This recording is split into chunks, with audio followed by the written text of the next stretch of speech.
power of a custom frame on a piece of artwork or any other piece in your home is it says, look at this, it's important. It doesn't matter the value of the artwork. It really matters just about the fact that you've said, this is important to me, and I framed it, so please notice it. It gives you mood, it gives you color, and it's a wonderful way to express, this is who I am, and this is the kind of room I want to live in. Art is very personal, so in working with clients, it needs to be something that really resonates to them and means something to them.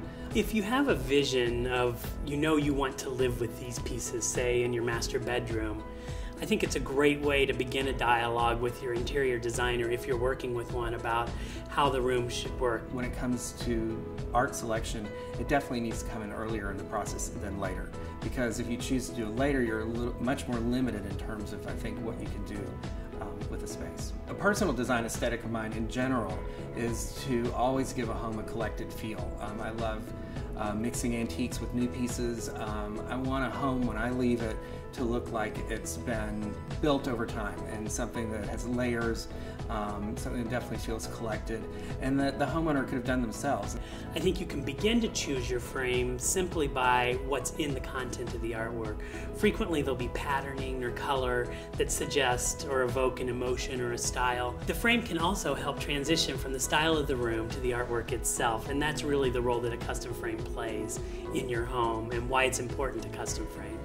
You can tie contemporary artwork into a traditional space really easily by the framework that you choose. The framing material that you choose can really help take a more contemporary piece or more contemporary looking artwork and make it more traditional, and the reverse is the same. This is called a float frame, and it's just a simple little L, and you can frame, if you really want something minimal, you can frame with just this one piece and it creates just an edge. But what you can do is you can put your artwork in a little bit so you still see visually the edge and that the artwork continues on the side. And if you were looking for something a little more decorative that ties it into the rest of the room or places more importance, you can always place a frame on the edge of the float frame and it doesn't touch the art itself. You see the edge of the gallery wrapped canvas, and yet you really get a nice finished piece as well.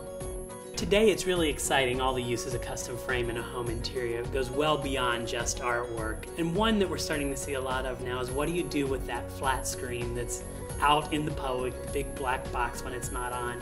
And custom framing is a wonderful way to make it transition to the rest of the room and really relate to the home furnishings that are there.